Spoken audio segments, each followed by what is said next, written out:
Assalamualaikum warahmatullahi wabarakatuh. Perkenalkan, nama saya Hanima Widina, NIMT 2019-4005.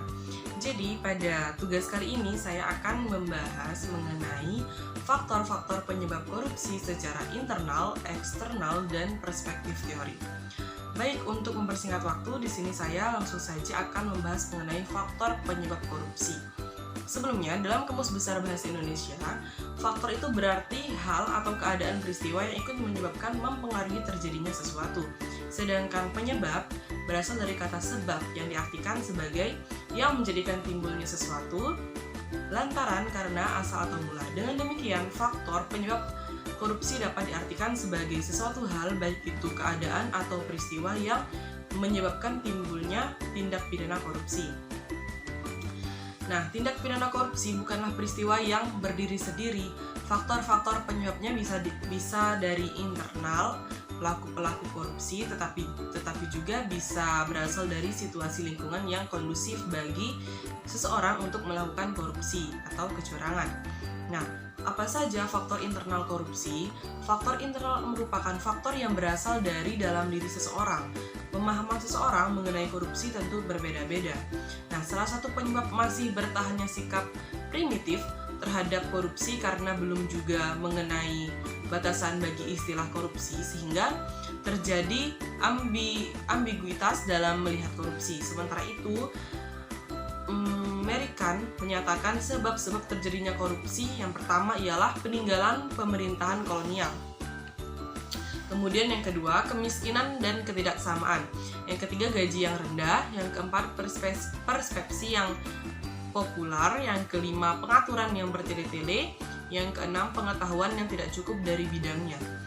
Nah, jadi seperti itu. Selain faktor-faktor internal yang tadi saya sebutkan, faktor-faktor internal lainnya itu yang pertama ada aspek perilaku individu. Aspek perilaku individu ini terdiri sifat tamak atau rakus manusia. Nah, korupsi yang dilakukan bukan karena kebutuhan primer, yaitu kebutuhan pangan. Pelakunya adalah orang yang berkecukupan tetapi memiliki sifat tamak, rakus, mempunyai hasrat memperkaya diri sendiri. Nah, unsur penyebab tindak korupsi berasal dari dalam diri sendiri, yaitu sifat tamak atau rakus. Yang kedua, moral yang kurang kuat. Nah, orang yang moralnya kurang kuat mudah tergoda untuk melakukan tindak korupsi. Godaan bisa datang dari berbagai pengaruh di sekelilingnya, seperti atasan, kemudian rekan kerja, atau pihak lain yang memberi kesempatan. Kemudian yang ketiga ada gaya hidup yang konsumtif. Nah, gaya hidup di kota besar mendorong seseorang untuk berperilaku konsumtif. Perilaku konsumtif yang tidak diimbangi dengan pendapatan yang sesuai, itu akan menciptakan peluang bagi seseorang untuk melakukan tindak korupsi. Selanjutnya ada aspek sosial. Nah, perilaku korupsi dapat terjadi karena dorongan keluarga. Nah, kaum behavioris mengatakan bahwa lingkungan keluargalah yang secara kuat memberikan dorongan bagi orang korupsi dan mengalahkan sifat baik seseorang yang sudah menjadi praise pribadinya. Lingkungan dalam hal ini malah memberikan dorongan dan bukan memberikan hukuman pada orang ketika ia menyalahgunakan kekuasaannya. Assalamualaikum warahmatullahi wabarakatuh.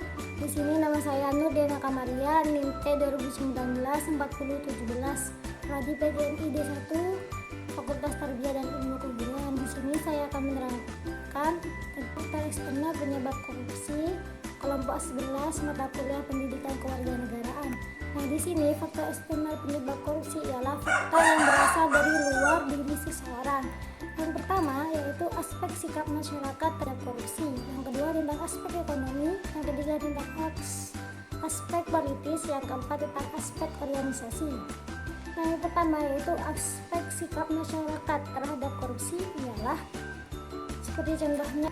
Nah, yang pertama yaitu aspek sikap masyarakat terhadap korupsi, seperti halnya contoh sering menutupi kesalahan individu demi nama baik organisasi. Akibat sering menutupi kasus seperti ini, maka seakan korupsi mendapatkan pembenaran dan berkembang dalam berbagai bentuk. Sedangkan yang kedua yaitu aspek ekonomi. Dalam aspek ekonomi ini lah yang sering membuka peluang bagi seseorang untuk melakukan korupsi. Penyebabnya banyak, seperti halnya pendapatan yang tidak memenuhi kehidupan seseorang, yang kedua terdesak masalah ekonomi, dan yang ketiga yaitu kebutuhan hidup yang meningkat. Yang menyebabkan untuk berkorupsi adalah jalan pintas. Yang terakhir yaitu aspek politis.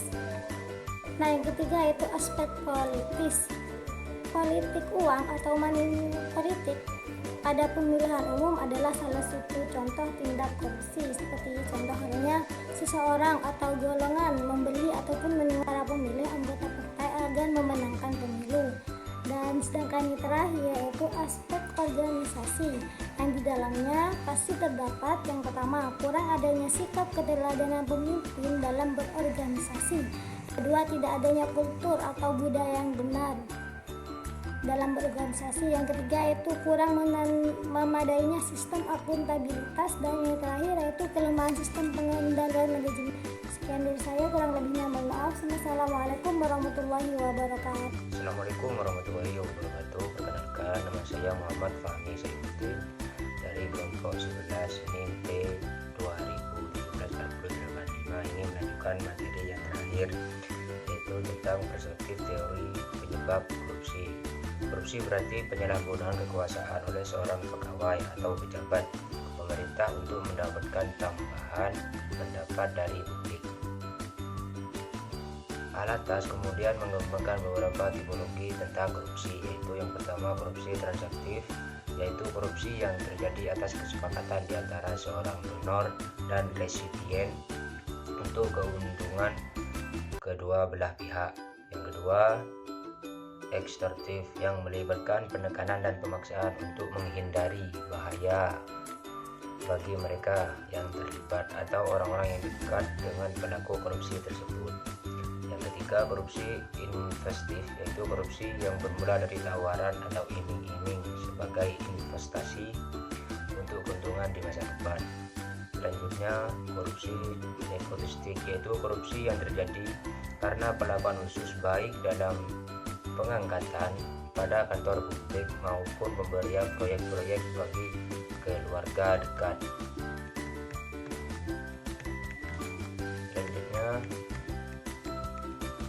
pimpinan politik di seluruh dunia atau di Indonesia terutamanya dapat mengambil 3 macam kebijakan resmi guna memberantas korupsi tersebut, yaitu yang pertama, merubah kebijakan yang mendorong orang atau memberikan kesempatan bagi terjadinya korupsi.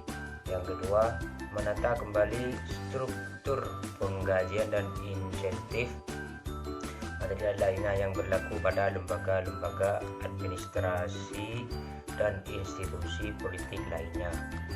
Yang ketiga, mereformasi lembaga-lembaga hukum untuk menciptakan, menegakkan hukum, dan memperkuat keberhasilan pemberantasan korupsi.